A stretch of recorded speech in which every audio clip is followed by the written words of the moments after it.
আমি তনুশ্রী আমার রান্নাঘরে প্রতিদিনের মতন আবার একটা রেসিপি নিয়ে হাজির হয়ে গেছি। আমার রেসিপিটা দেখার জন্য সবাইকে জানাই স্বাগত। আপনারা কেমন আছেন ফ্রেন্ডস? আশা করি আপনারা ভালোই আছেন। আপনাদের ভালোবাসায়, ভগবানের আশীর্বাদে আমিও ভালো আছি। আজকের রেসিপিটা হচ্ছে মাছের ডিম দিয়ে কারি বানাবো। তার জন্য দেখুন কি কি লাগবে। মাছের ডিম বাটির মধ্যে ধুয়ে রেখে দিয়েছি, পেঁয়াজ কোচানো, আলু কেটে রেখেছি আগে থেকে, পেঁয়াজ কোচানো, এটা একটু ছোট ছোট করে বড়ার জন্য, তাই একটু এরকমভাবে ছোট ছোট করে একদম। আর এটা কারি বানাবো তার জন্য পেঁয়াজ কোচানো আছে, হলুদ, টমেটো গ্রেট করে রেখে দিয়েছি, কাঁচা লঙ্কা, আদা বাটা, রসুন, বেসন, সাথে তো তেল নুন থাকবেই। আজকে ডিমের কারি করব বলে আমি আজকে ডিমটাকে সেদ্ধ করব না।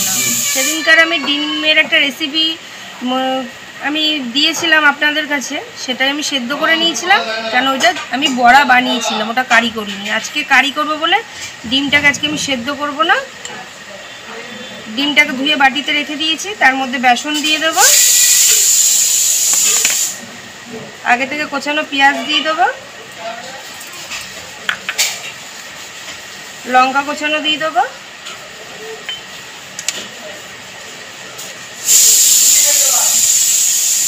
একটুখানি আদা বাটা দেব, একটুখানি রসুন বাটা দেব, স্বাদ মতো নুন দিয়ে দেবো,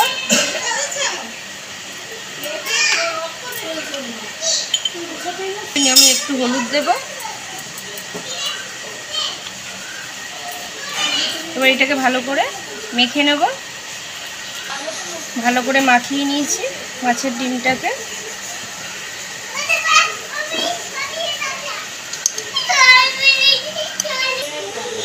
এদিকে গ্যাস অন করে কড়াই বসিয়ে দিয়েছি, কড়াই গরম হয়ে গেছে, কড়াইতে দিয়ে দেবো সাদা তেল। মাছের ডিমটা আমি ভাজবো প্রথমে সাদা তেলেই। তেলটা গরম হওয়ার জন্য একটু সময় নেব।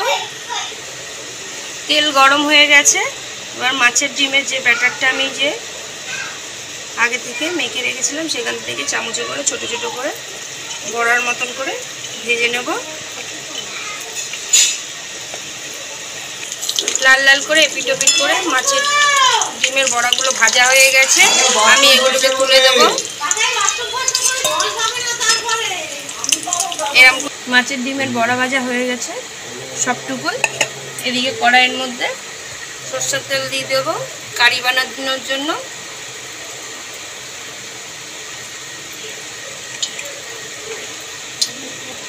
তেল গরম হয়ে গেছে, তেলের মধ্যে দিয়ে দেবো আগে থেকে আলু কেটে রেখেছিলাম, আলুগুলো ভাজতে ভাজতে আলুর মধ্যে একটুখানি নুন দিয়ে দেবো যাতে আলুটা একটু তাড়াতাড়ি সেদ্ধ হয়ে যায়।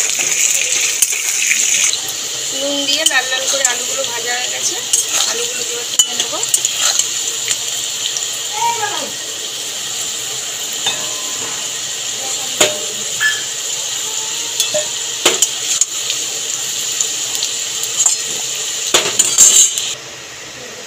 আলু ভাজা গরম তেলের মধ্যে ফোড়ন দিয়ে দেবো কালো জিরে, দিয়ে দেবো তেজপাতা।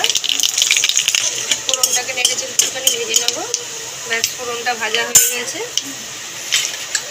আগে থেকে যে কুচিয়ে রেখেছিলাম পেঁয়াজ, সেই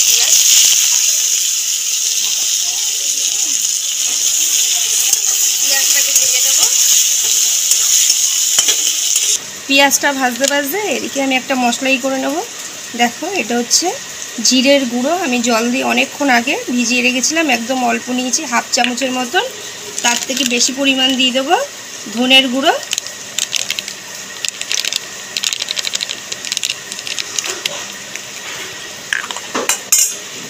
একটুখানি জল দিয়ে গুলে নেব। পেঁয়াজটা লাল লাল করে ভাজা হয়েই এসছে, তার মধ্যে দিয়ে দেবো রসুন বাটা,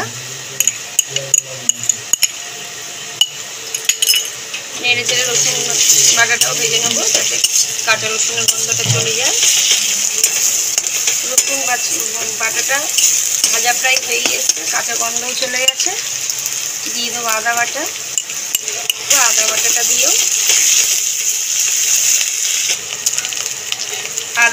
দিয়েও নেড়ে ছেড়ে নিয়েছি।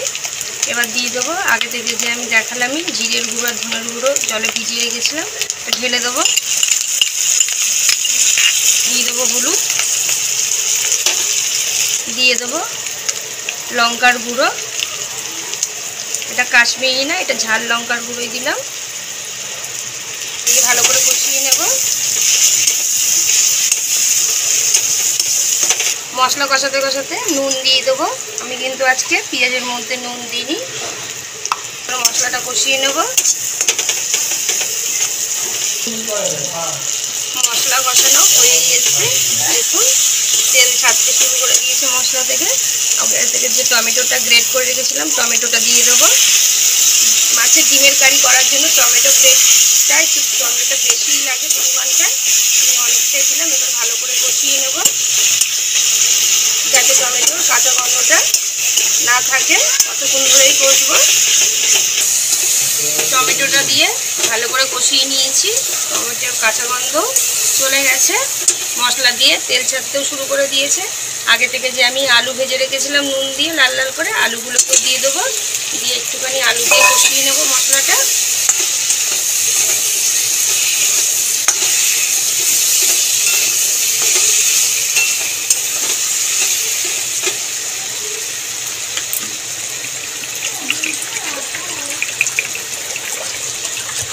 মশলা কষাতে কষাতে আমি আগে থেকে উষ্ণ গরম জল করে রেখে দিয়েছিলাম, একটুখানি জল দিয়ে দেবো। দিয়ে আবার একটুখানি কষিয়ে নেব। ভালো করে কষিয়ে নিয়েছি আলুটাকে।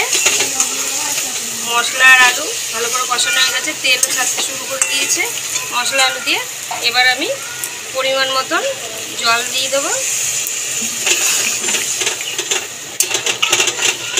পরিমাণ মতন জল দিয়ে দিলাম।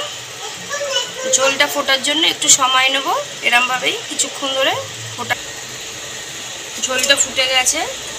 আগে থেকে যে আমি বড়াগুলো করে রেখেছিলাম বড়াগুলো সব দিয়ে দেবো। একটুখানি ঝোলের মধ্যে ডুবিয়ে দেবো। বড়াটা দিয়েছি, বেশ কিছুক্ষণ হয়ে গেছে। বড়া সমেত ঝোলটা ফুটে গেছে। আমি এর থেকে আর শুকাবো না, কেননা ঠান্ডা হয়ে গেলে একদম পুরো ঝোলটা শুকিয়ে একদম মাখো মাখো ভাবটাই চলে আসবে। তাই আমি এরকমই নামিয়ে নেব। নামানোর আগে সানরাইজ গরম মশলা উপর দিয়ে ছড়িয়ে দেবো। ডিমের কারি এরকম একদিনকার করে দেখতে পারেন, খুবই ভালো লাগবে।